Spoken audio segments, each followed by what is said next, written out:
Veuillez vous abonner, j'aime et activer la cloche si vous aimez le contenu, afin que nous puissions continuer. Pour plus, donner vos avis et suggestions dans les commentaires afin que nous puissions développer la chaîne. Merci.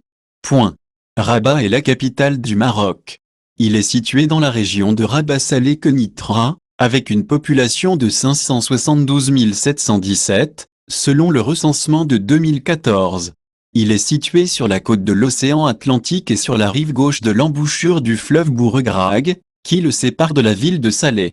Les Almohades ont établi la capitale actuelle du Maroc au milieu du XIIe siècle après J.C., où Abd al-Muminimum a construit Riba al-Fatah, qui est le noyau d'une ville fortifiée qui comprenait, en plus du château, une mosquée et une maison pour le califat Abu Youssouf al-Mansur, y compris le mur et les portes. La ville de Rabat a remporté la deuxième place dans la liste des destinations touristiques CNN 2013. L'histoire de la ville de Rabat, capitale du Royaume du Maroc, remonte à différentes périodes historiques. Cependant, l'implantation initiale de la ville remonte à l'époque des Almoravides, qui établirent un lien fortifié, car le souci de sécurité fut le facteur le plus fort derrière ce choix d'être un point de rassemblement des Moudjahidines et de répondre aux attaques de Bargawa. À l'époque almohade, la ville était connue pour son rayonnement historique et culturel sous le règne d'Abd al-Muminimum al-Muadi. La forteresse fut transformée en casbah fortifiée pour protéger ses armées qui lançaient des campagnes djihadistes vers l'Andalousie. Sous le règne de son petit-fils, Jacob al-Mansur, il voulait faire de Riba al-Fath la capitale de son État. Il ordonna donc de la fortifier avec des murs solides, et y construisit plusieurs édifices, dont le plus célèbre est la mosquée Hassan avec son minaret. Au XIVe siècle, Rabat commença à décliner en raison des tentatives successives des Marinides pour s'en emparer, et ils établirent un cimetière royal à l'emplacement de Chella. Le sultan Yacoub al-Mansur al-Moad a construit un mur connu sous le nom de mur al-Moad. Sa longueur atteint 2263 mètres et il s'étend de l'ouest au sud de la ville de Rabat. Sa largeur est de 2,5 mètres et sa hauteur est de 10 mètres. Ce mur est soutenu par 74 tours, et il est imprégné de 5 portes, Bab al-Ulou, Bab al-A, Bab al-Rawa et Bab al-Rawa. Le site de Chella à Rabat est resté désert du 5e siècle jusqu'au 10e siècle de notre ère, lorsque le site s'est transformé en un riba dans lequel les Moudjahidines se sont rassemblés pour affronter la tribu Bargawata. Cependant, cette étape historique reste mystérieuse jusqu'à ce que le sultan mérinide Abu Youssouf Yacoub prenne le site en 1284 après J.C. comme cimetière pour enterrer les rois de Bani Marin et leurs notables, où il construit le premier noyau d'un complexe qui comprenait une mosquée, une maison d'ablution et un dôme dans lequel sa femme, un malise, a été enterrée. Sous le règne du sultan Abu al-Hassan, un châle a reçu une grande attention. Son fils, le sultan Abu Hanan, a construit l'école au nord de la mosquée, les bains publics et l'autel, et a décoré les tombes de ses ancêtres avec des dômes ornés qui sont considérés comme un exemple vivant de l'art architectural distingué de l'état du Bani Marin. Challa a décliné immédiatement après que les Marinides ont décidé de rouvrir le cimetière d'Al-Qila à Fès. Ces bâtiments ont donc été négligés, et au début du XVe siècle après J.C., il a été pillé et détruit, et il est progressivement devenu un cimetière et un lieu de pèlerinage pour les habitants de la région et un repère historique. L'histoire ancienne de Chella remonte à l'ère des anciens Berbères, les premiers habitants de ce pays. Là où le roi se produisit successivement parmi eux à des époques, et leur primauté au Maroc à de longues époques, dont seul Dieu Tout-Puissant connaît le principe, comme l'a dit Ibn Khaldun, ainsi le vieux châle est l'édifice des rois berbères. À cette époque, Al-Zayani a même déclaré dans la traduction qu'il avait été construit par Alexander du Al-Qarnayn, le premier des Ifriqish al-Himyari.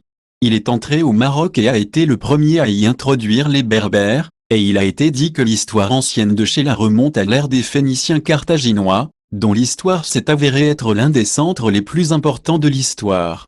C'était plutôt leur capitale coloniale, comme l'affirme Joseph Canal dans son dicton, à une distance de 2 km du phare Hassan, se trouve la ruine du plateau de Chella, qui était la capitale des Carthaginois dans la préfecture de Tanger. Et tout comme c'était leur capitale administrative coloniale, c'était aussi leur capitale commerciale. Leurs navires leur fournissaient diverses sortes de mangeoires et sortes de marchandises, et ils en exportaient du cuir, de l'ivoire, des plumes d'autruche, des gommes ambrées, etc.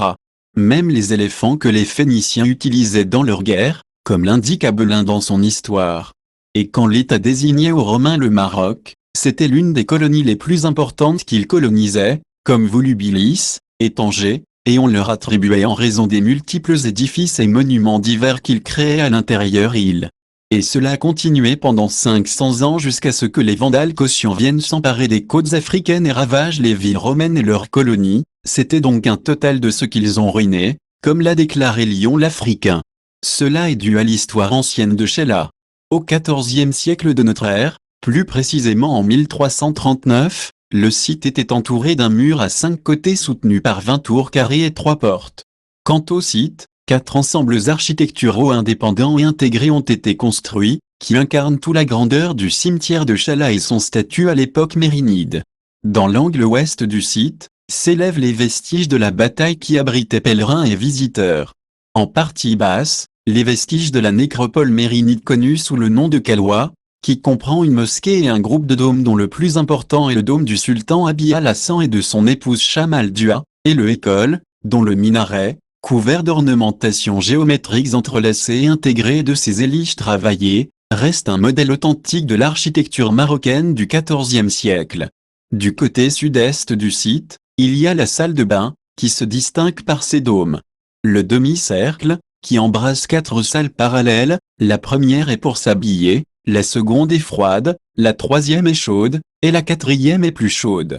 Quant au bassin de Nain, il est situé dans le côté sud-ouest de la retraite, et c'était à l'origine une salle d'ablution pour la mosquée Abu Youssouf, et la mémoire populaire a tissé autour de lui des mythes et des légendes qui en ont fait un sanctuaire pour un large groupe de habitants de Rabat et ses environs. À l'époque des Saadiens en 1609, les derniers groupes de musulmans venus d'Andalousie furent autorisés à résider dans la ville et Maurice construisirent le mur andalou, et il est situé à environ 21 mètres au sud de Bab al-Ala, pour s'étendre à l'est jusqu'à Burj Sidi Maklouf. À cette époque, les deux ennemis, la ville de Rabat et Salé, ont été unifiés sous le règne de l'état d'Abou Regr, qui a été établi par les Morisques. Depuis lors, les Moudjahidines de la Casbah sont devenus célèbres pour leur activité maritime, et ils étaient connus des Européens sous le nom de pirates de Salé, et ils ont poursuivi leur djihad contre les navires européens jusqu'en 1829.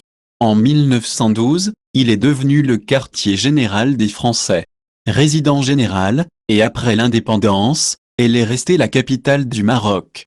Rabat était une ville hospitalière qui abrita les Andalous qui s'y réfugièrent après leur expulsion d'Espagne et s'y installèrent par vagues successives entre le XIIIe et le XIVe siècle. Église centrale de Rabat.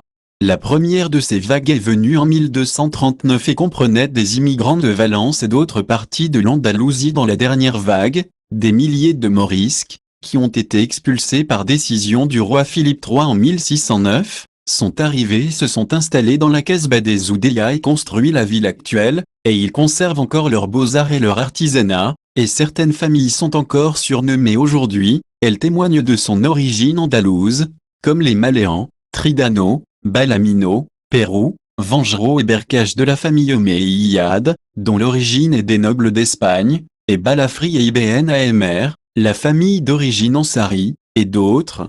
Les deux ports d'Al-Rawa et des Oudéas, situés du côté ouest de la muraille, et qui se distinguent par leur architecture historique, leur décoration grillagée et leurs frises gravées de phrases écrites en caractères koufiques, sont considérés parmi les plus distinguées réalisations de l'art almohade à l'apogée de sa prospérité peintres marocains et internationaux. L'une des nombreuses portes historiques de la ville de Rabat, la capitale historique du glorieux État marocain des Almohades, près de Bab al-Rawa.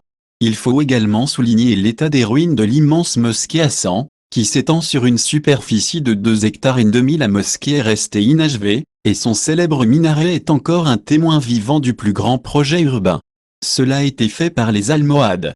À côté, on trouve la tombe de feu le roi Mohamed V, dans laquelle son fils, le roi Hassan II, a été enterré.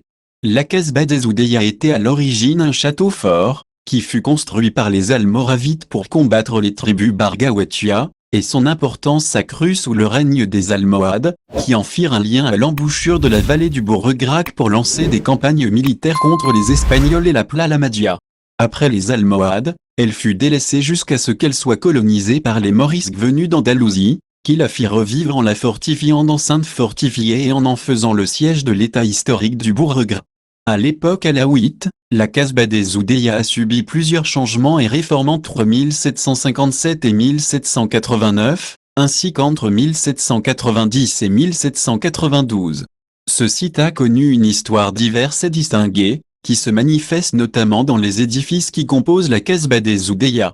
Sa muraille almohade et sa porte archéologique, la Grande Porte, sont considérés comme des symboles de l'architecture almohade, en plus de sa mosquée connue sous le nom d'Al-Jami al-Atiq.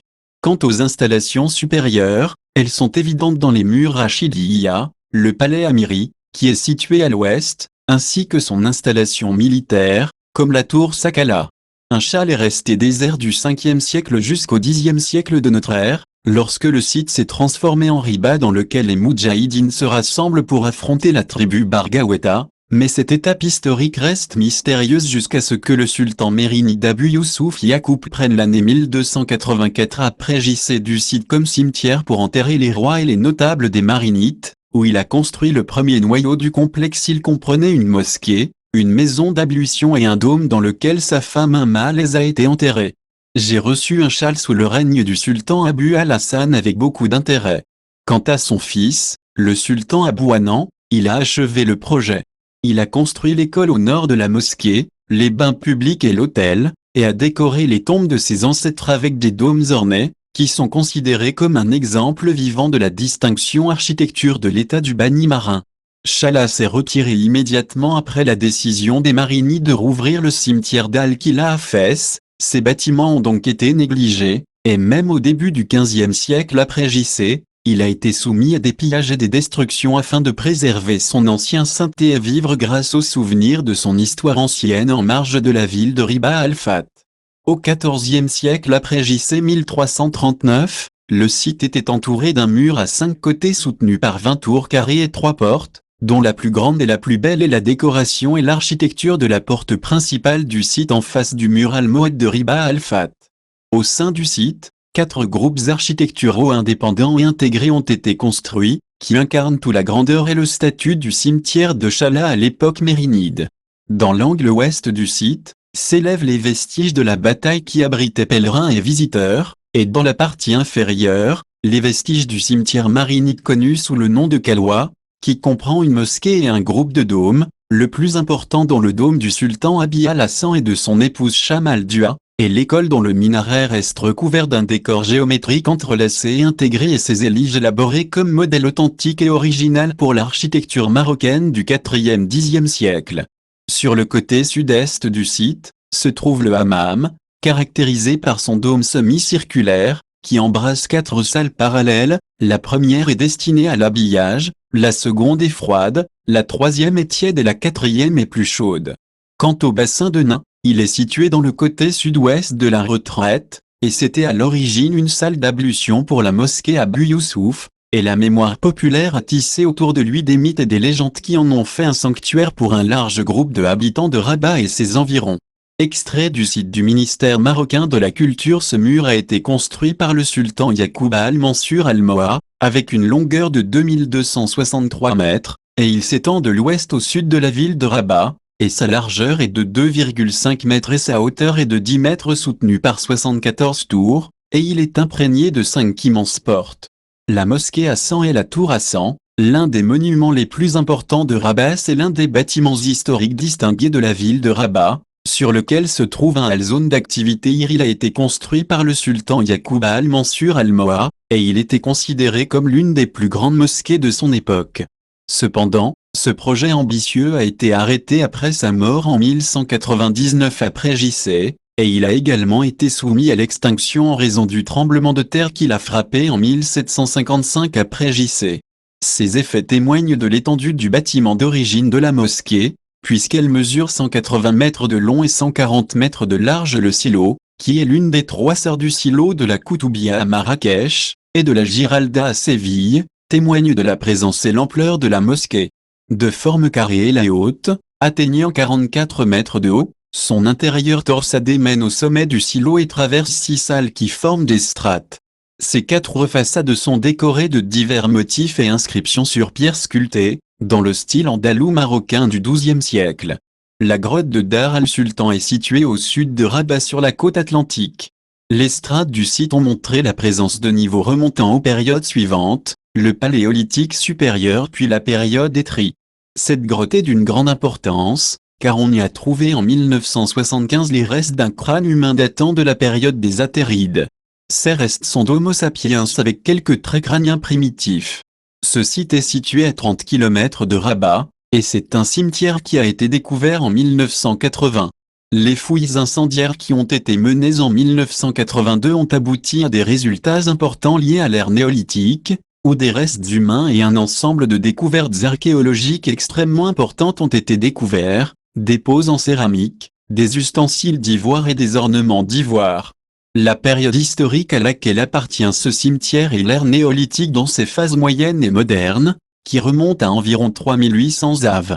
Rabat est considérée comme une capitale culturelle, et c'est aussi une ville de musées, dont les plus importants sont le musée Mohamed VI d'art moderne et contemporain de Rabat et le musée Loudeya, qui est situé dans un bâtiment datant du 7e siècle et a été restauré maintenant.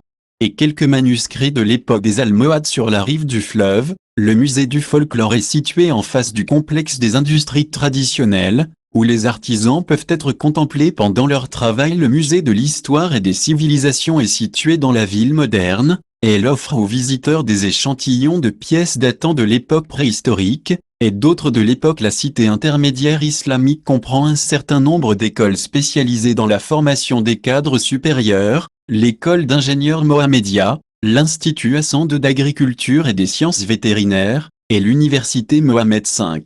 À Rabat, on trouve le plus grand théâtre du Maroc, qui est le théâtre Mohamed V, ainsi que plusieurs salles officielles d'exposition plastique, dont la Maison des Arts et la salle Bab al-Roua.